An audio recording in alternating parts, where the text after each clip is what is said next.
Okay, good. I'm off to Oz shortly.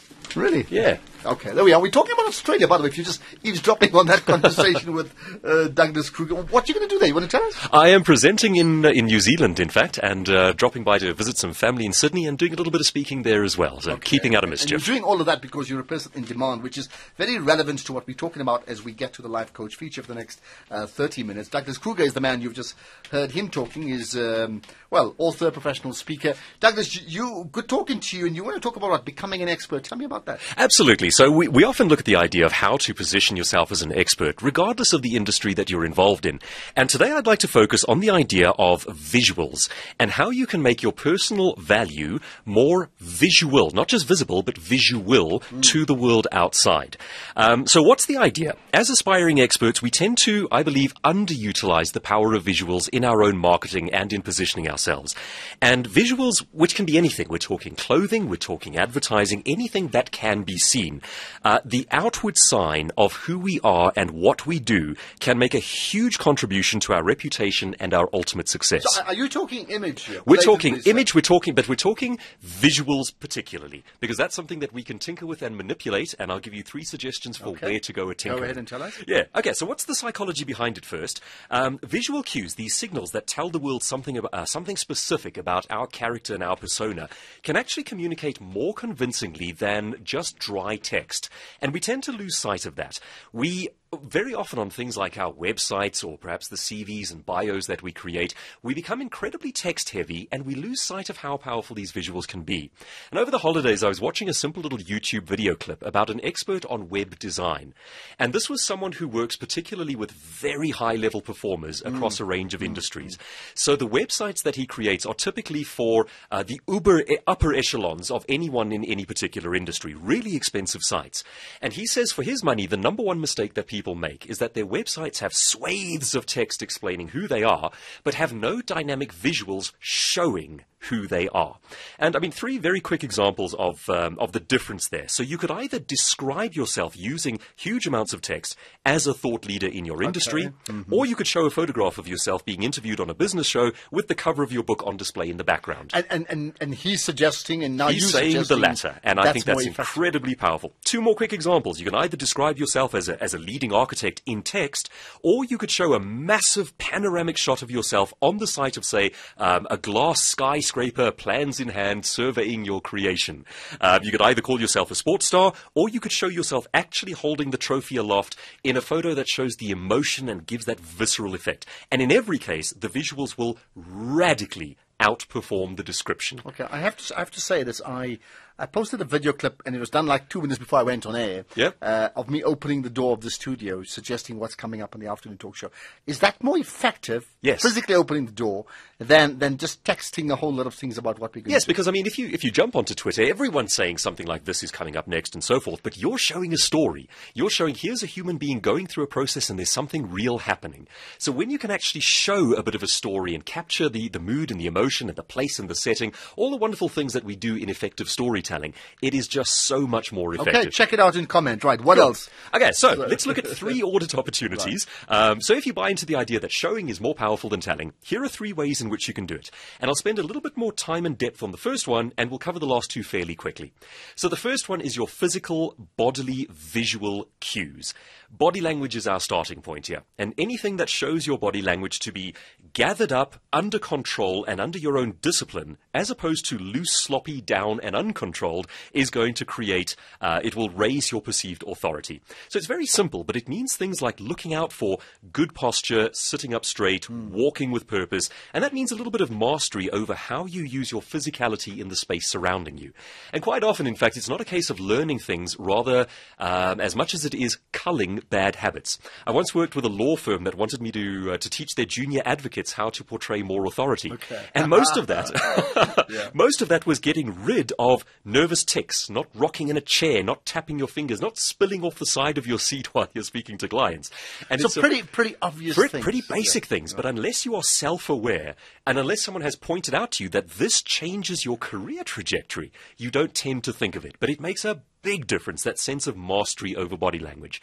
And for the most extreme uber example of this one, watch James Bond. It's all understated, but of course it's done to create that authority and that sense of cold control. Now, we don't want to be that cold, but it's the principle. So here's the quick one. Doing this all the time because I just like it. How is that going to impact on my career opportunities? Okay, so the tapping, the moving, the little nervous tics, what they show is a degree to which there is anxiety spilling out in the body language. And whenever we teach communication, particularly in body language, we always say people only have access to your internal state through your outward display. And we can use that to our advantage. It means you can teach people how to treat you.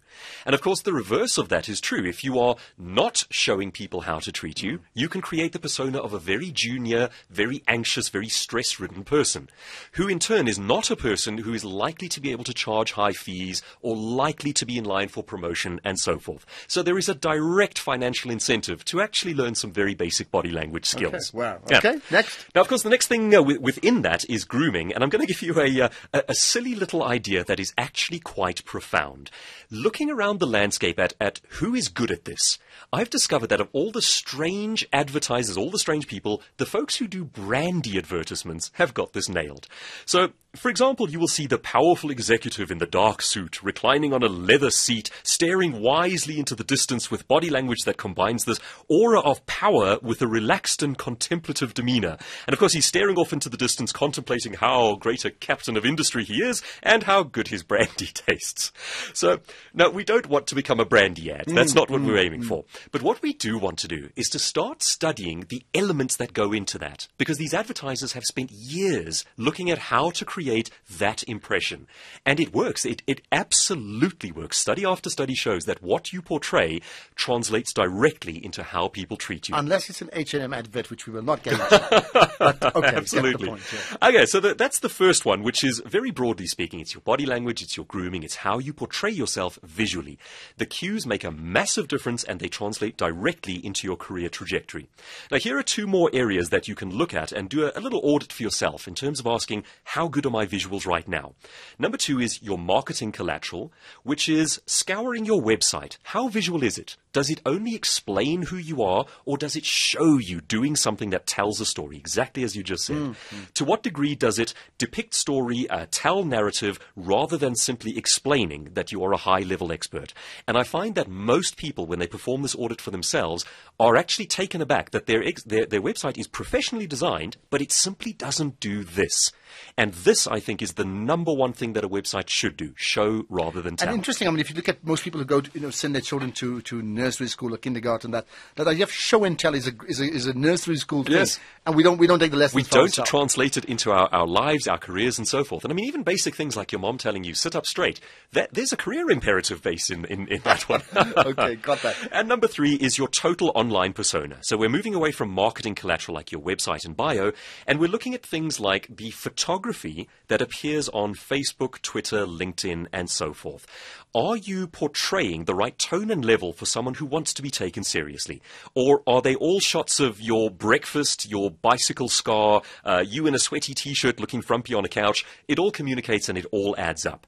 So what we want to do is to try to zoom back and look at your own social media posts objectively, as though you didn't know yourself, as though you hadn't yet bought into yourself.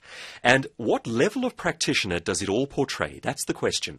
And you will be understood and treated according to the level you show. So rather than just show an unself-conscious amateur, make a point of showing the world a top-level expert in your visuals by design. But that is if that's what you want to show, isn't it? Precisely. We're talking about aspiring to expert positioning. Who want to be very frivolous in their social media. And Ashraf, you're also right in the sense that there may be a change once you have positioned yourself as an expert. So the advice here is for people who are aspiring to become the best of the best.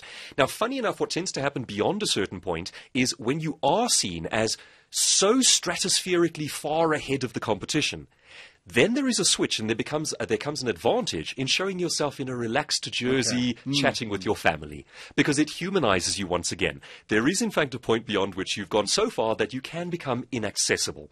But that is not the problem that plagues aspiring experts. That plagues people who are so high level that the rest of the community looks on with a degree of fear and a degree of distance and remove. So, whole different problem for another day. Show and tell, if nothing else. Last thing, how many people do it? I think that most people fail the website test, and that's a particularly important one. Does your website show or tell? Most people's websites will only tell. It is professionally designed, but it's not doing that number one thing. That punch in the gut, you can see what it is. As for the grooming and the posture and so forth, well, take a walk around a mall near a business district and judge for yourself. I'm afraid to say that I have a website that is not operational rather. You have a website that clearly is, and I'm going to therefore take advantage of you and suggest that you tweet the link of your website. Lovely, we're going to scrutinize it, and I will comment. Okay, Please do. on social media as well as on air here, right? Douglas, great chatting to you as always, and you're going to tweet all the information you've just mentioned as well. There we are. So there are important information about how to use visual cues to show your value, and if there's nothing else you've heard, to become an expert, what about show and tell? Just don't forget that.